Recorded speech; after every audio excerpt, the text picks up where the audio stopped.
Okay, chapter 1. Bismillahirrahmanirrahim. Periodic table.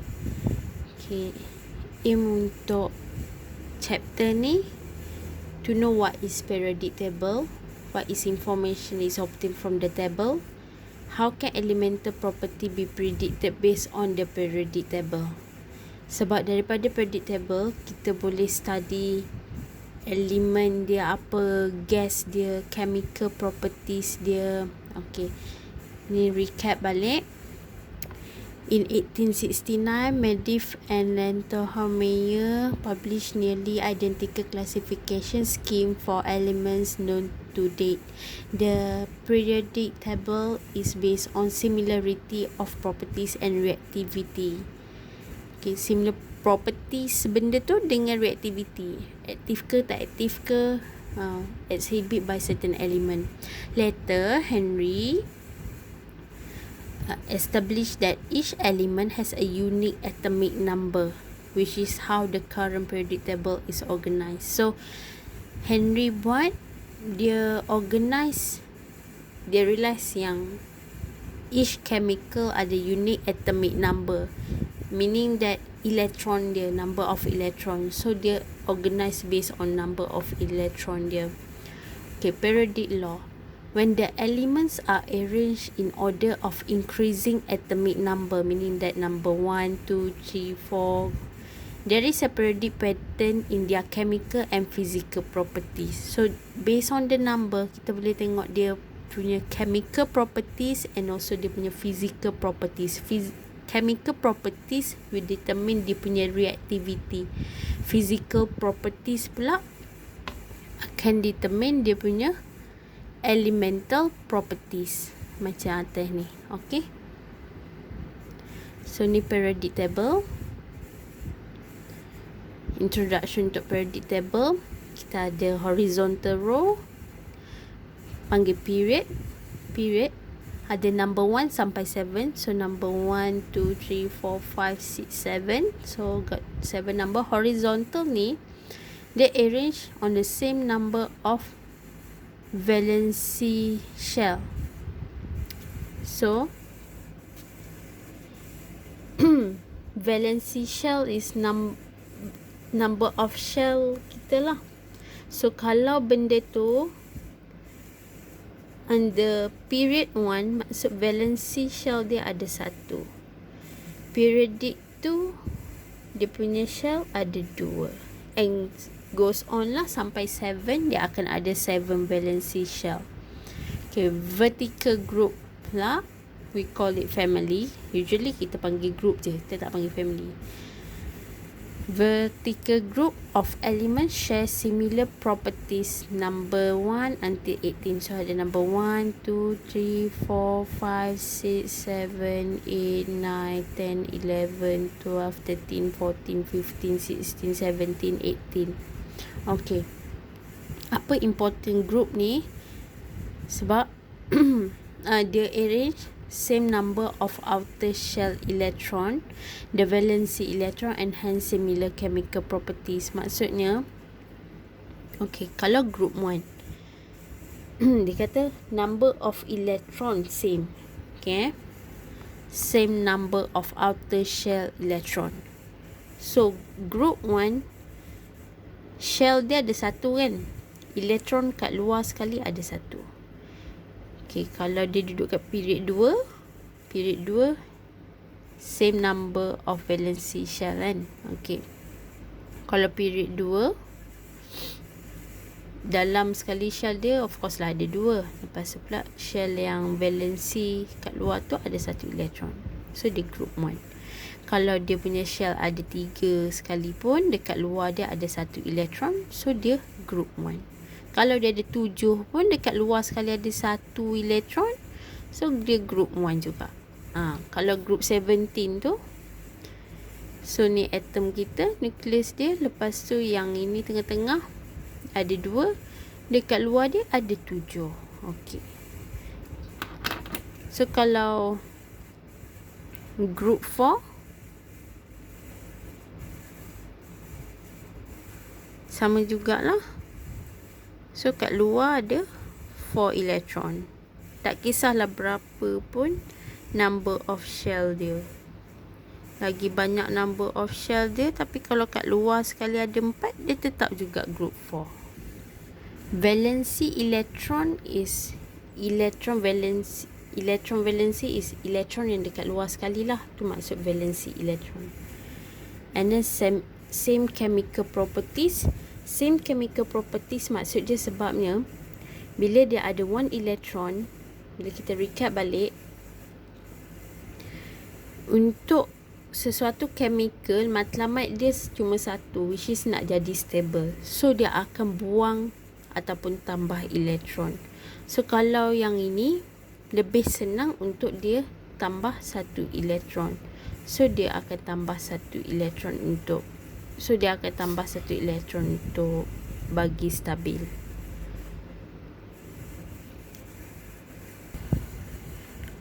Next, how we want to read the periodic table. Okay, so for example C, carbon. So yang atas ni is atomic number. Apa yang kita boleh dapat daripada atomic number tu? Number of proton dengan number of electron. And then C is name of the atom lah, and then dia punya atomic weight. So number of neutron is atomic weight minus atomic number. So kalau macam carbon ni, example-nya 12.01 minus 6 dapatlah neutron number. Kalau recap balik, kan satu atom dia akan ada proton positive charge, elektron negative charge, lepas tu dia ada neutron. So neutron tu atomic weight minus dengan atomic number lah. Atomic trends, atomic radii, meaning atomic radius. So makin atas dia tu makin kecil dia, and then semakin lama dia makin besar size dia. That is everything sebab benda ni lah. Tadi kan I katakan period 1 dia ada 1 je, period 2 dia ada 2. So downwards dia akan increase daripada period 1, 2, 3, 4 sampai ke 7. So lagi banyak dia punya shell, so lagi besar size dia, lagi besar radius dia lah untuk sampai ke nucleus. Okay, so sodium, proton dia ada 11, elektron dia ada 11, and then ini nucleus, luar sekali tu elektron yang aktif. And then magnesium pula, dia duduk kat group tu. So dekat luar dia ni ada 2 elektron. So nucleus dia holding 2 elektron. Untuk sodium, nucleus dia holding 1 elektron. So importance dia untuk tahu benda tu sebab atomic radius is determined by the strength of the attraction between the nucleus and the outer shell electron. So kalau makin banyak dekat luar dia tu, makin kurang energi, makin banyak energi dia perlukan untuk pegang all the electrons. Okay, the larger the effective nuclear charge, the stronger the hold of nucleus on this electron, and the smaller the atomic radius. Tu nanti korang explain kat sini. So within a group, atomic radius increase with increasing atomic number. Orbital size increase with the increasing principal quantum number. Ini ayat yang lebih mendalam lah. Orbital size is actually ni lah, size ni kan kita panggil orbit benda ni. So increasing orbital size increase the atomic radius, meaning that increase the principal quantum number ni is ZEF lah, dia punya effective nuclear charge. Effective nuclear charge is equal to actual nuclear charge minus with electron shield. Maksudnya total ZEF ni sebenarnya actual nuclear charge, attraction between the nucleus minus dengan electron shield. Electron shield ni ialah repulsion by the inner electron. Antara elektron akan ada dia punya repulsion, macam yang ni, yang yellow line ni kan. So repulsion tu ada energy dia juga. Actual attraction dia tu pun ada energy dia juga. So effective nuclear charge is the total of everything lah. So maksudnya actual tu kena tolak dengan electron shield between the electron repulsion by the inner electron. And then effective nuclear charge increasing semakin dia increase the group. Kenapa? Sebabnya kan lagi banyak dia punya group, makin banyak elektron dekat luar dia. Makin banyak elektron dekat luar dia, lagi banyak dia perlukan energi untuk hold the electron. So that's why dia punya total ZEF dia makin tinggi, sebab dekat luar ni kan lagi banyak elektron. And then kat sini effective nuclear charge akan increase daripada period 7 naik ke period 1. That's why they explain kat sini. The larger the effective nuclear charge, the stronger is hold the nucleus on this electron. Kan lagi kuat dia hold the electron. And then the smaller the atomic radius. So makin kecil atomic radius dia. Macam dekat sini. So this slide explain that the size of atomic species determined by boundaries of the valency electron. Larger atomic species are those found in the southwest corner, since those atom has higher electron but a smaller effective nuclear.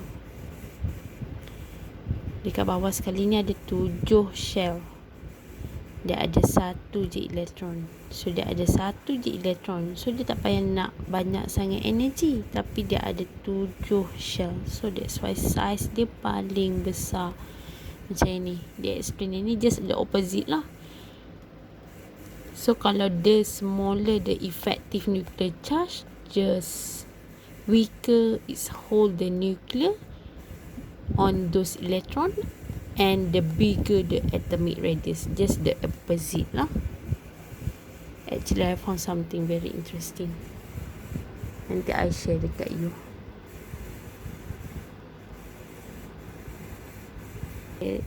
So atomic radius, increasing the atomic radius down the period.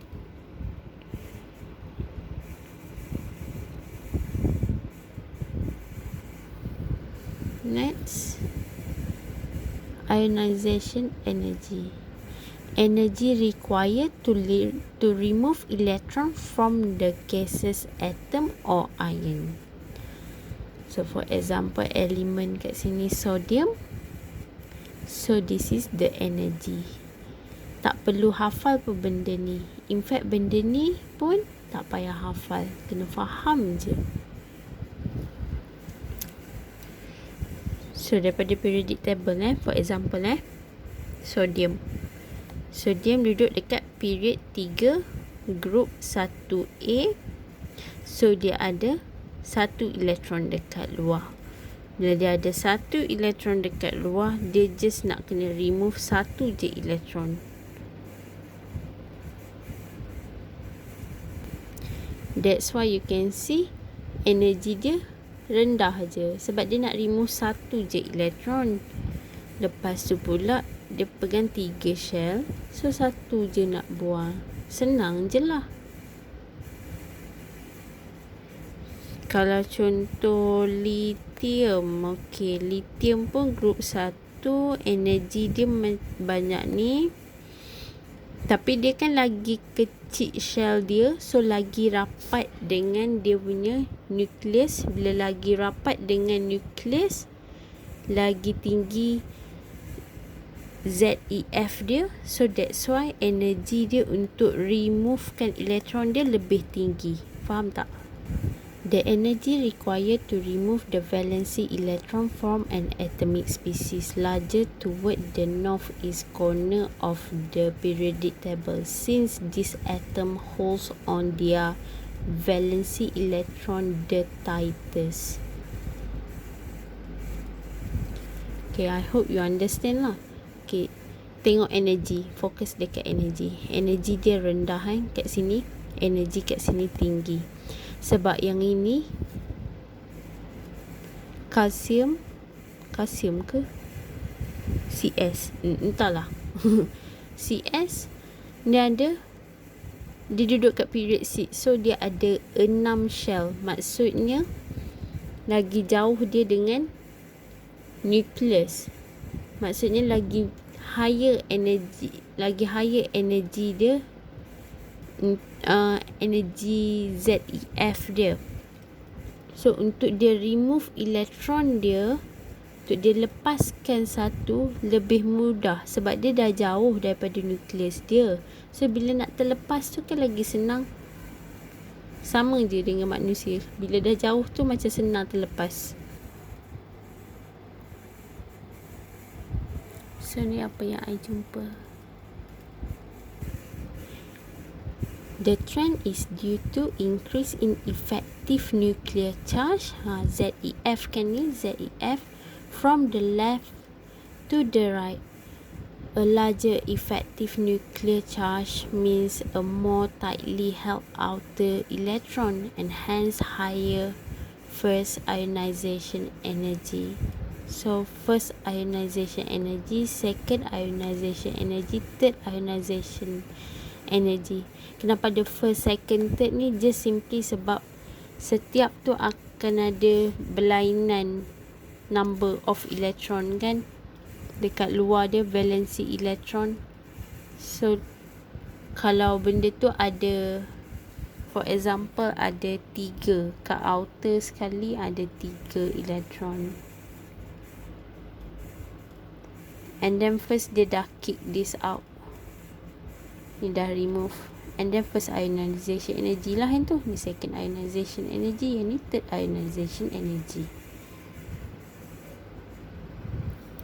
When electron is removed, the repulsion among the remaining electron decrease.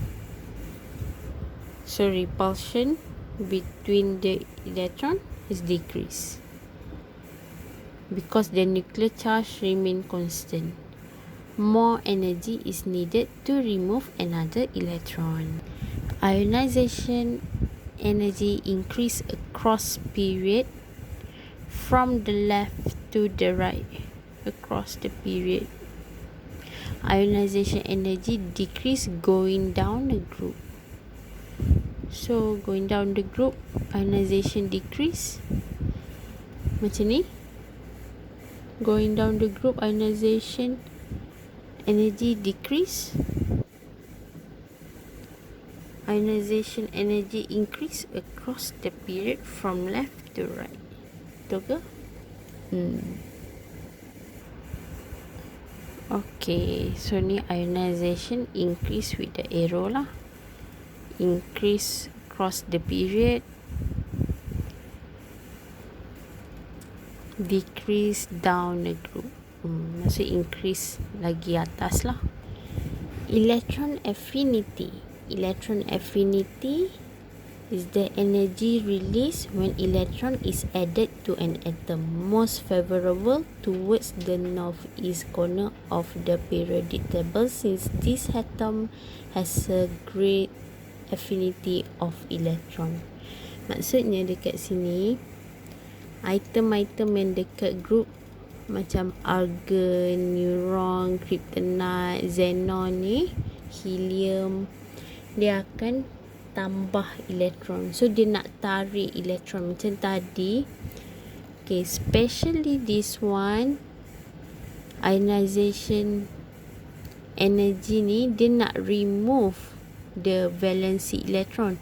So dia memang usually memang dia focus down dekat group 1, group 2, group 3, Sebab kat luar tu ada 1, 2 je kan. So lagi senang buang untuk dia balancekan dia punya state, compare dia nak tambah lagi 7. Okay, so that's why the ionization energy remove electron.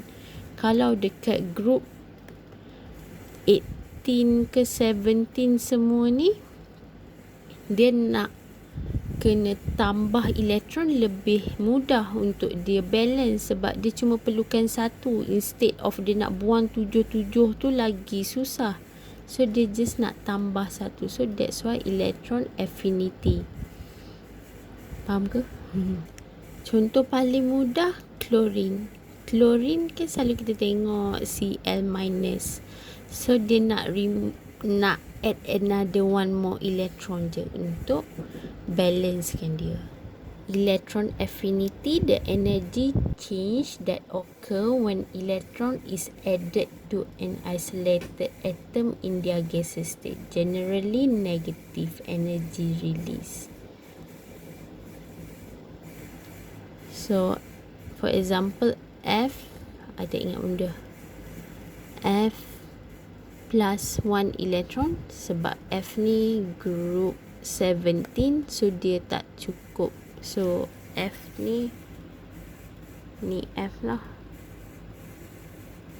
F dia period 2, 1, 2. So period 2 ada 2 shell, maksudnya dalam ni dia dah stable, dia ada 2 shell. Dia pula group 17, so kat luar dia ada 7 elektron.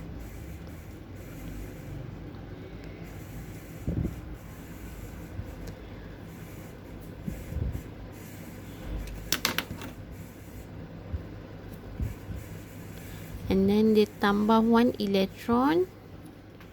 Dia tambah 1 elektron untuk bagi dia stable. So dah stable dah ni. That's why lah equation dia F plus, F ni mula-mula dia dalam gas state sebab dia tak stable, plus dengan elektron negatif, dia tambah 1 elektron untuk bagi dia stable.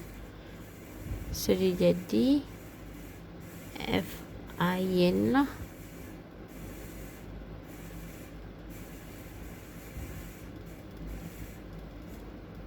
Sorry, explanation I salah tadi, tapi equation ni betul.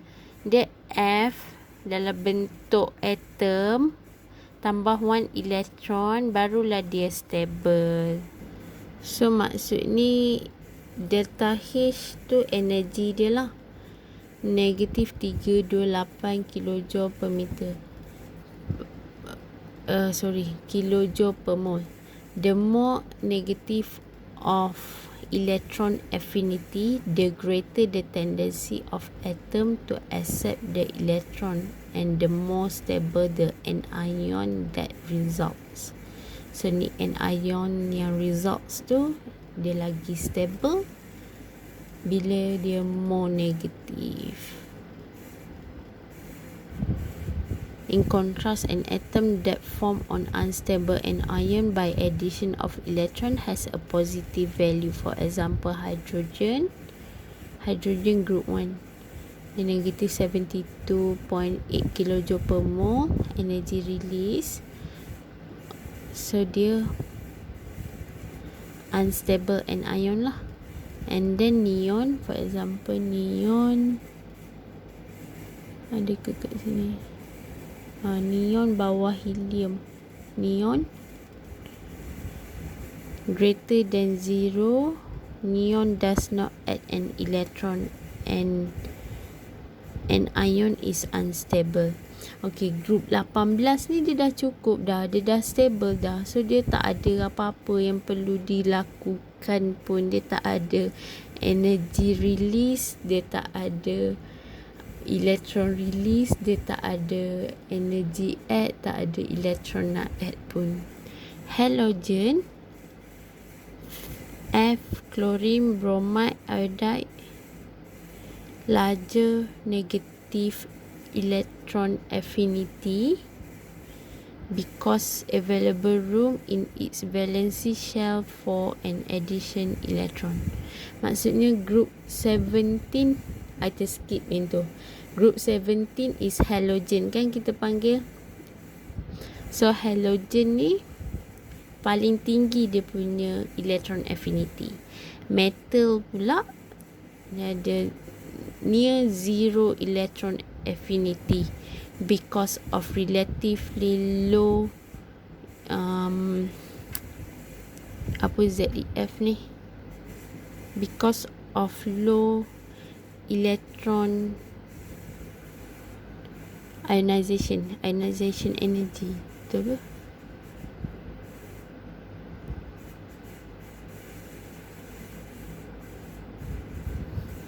Effective nuclear charge. Sorry. Effective nuclear charge.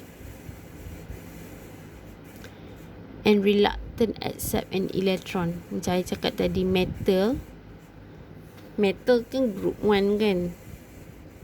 So dekat group 1 dia ada satu je elektron. Kenapa dia nak accept elektron lagi 7, whereas dia paling senang untuk remove elektron tu. So itulah dia. So electron affinity increase from group 1 sampai group 18, and then daripada period 7 sampai period 1 electron affinity. Okay, recap balik. Electron affinity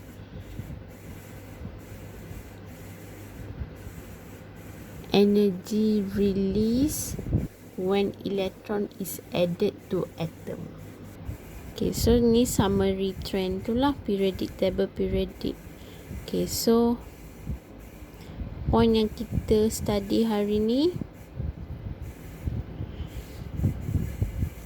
electron configuration, yang dia lepas tu atomic radius dia akan semakin besar bila turun ke bawah, and then semakin besar bila daripada kanan ke kiri. Tu sebab apa?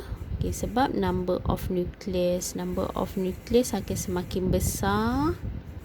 Number of shell akan semakin besar, number of shell akan semakin besar.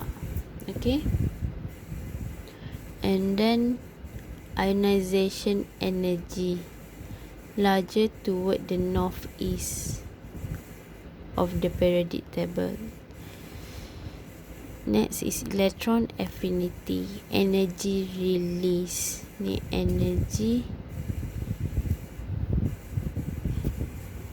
So this is the summary. Ionization energy required to remove electron.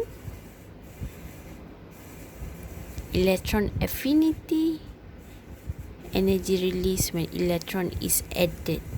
Affinity pun maksud dia kan tarik. Summary, periodic table map on building block of matter. Type, dia ada metal, metalloid, non-metal. Grouping representative on mean, transition, lengthening and actinide families. Element in the same column have similar chemical property because of similar valency electron. So dia alkali, alkaline, cocogen, halogen, honorable gas. Dan period, element in the same row have a valency electron in the same shell. Thank you for attention. Tapi I nak back. Okay, back balik Electron configuration from period to be covered in further chapter. Okay, tak apa, dia nak cover kat further chapter. Okay, so metal dengan non-metal. Metal warna kuning, metal. Non-metal, hydrogen is non-metal.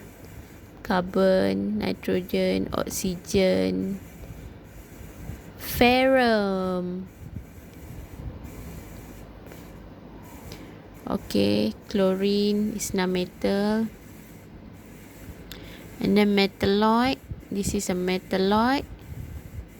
And then noble gas. Noble gas means that noble.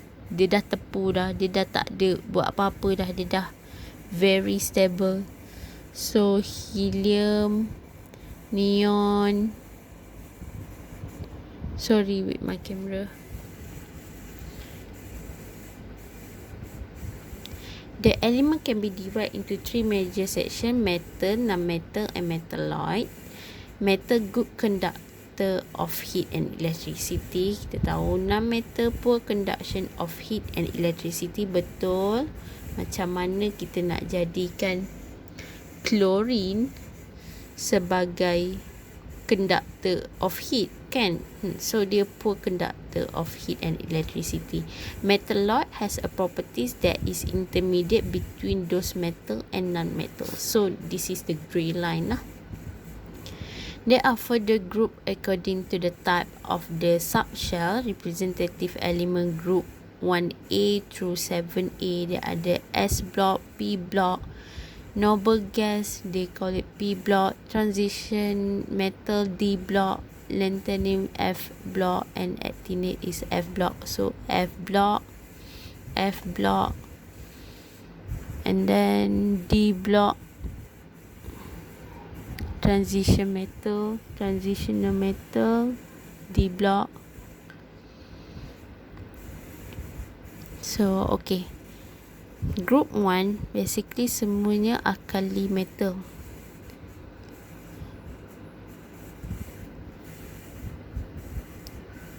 For example, lithium kan metal, tapi hydrogen bukan metal lah, sebab tu hydrogen dan metal. Hydrogen ni special case.